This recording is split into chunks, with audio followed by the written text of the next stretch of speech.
razı Kulublar acayip yıkılgan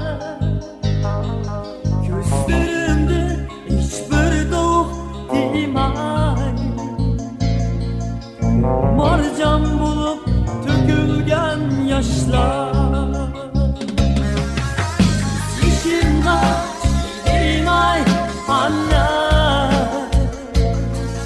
Bastığında bağrıma yedir Şaklanman ben ana mihridir Ötüncü dedim illilik dedim Güdeklikte çünkü ben baş idem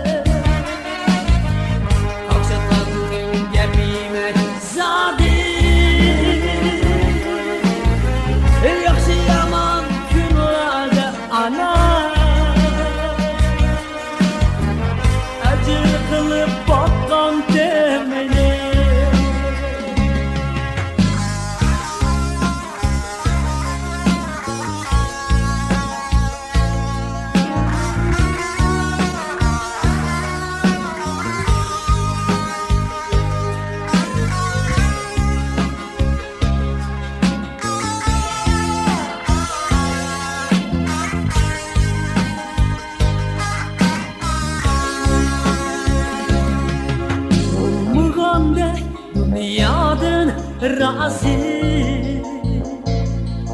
Toğulublar acayip yıkılgan Gözlerimde hiçbir doğuk değmay Marcan bulup tökülgen yaşlar Yaşımda değmay anne Bağrıma yedir Şaklanman ben ana mihridir Ötüncü dedim illilik dedim Güdeklikte şunca ben baş idem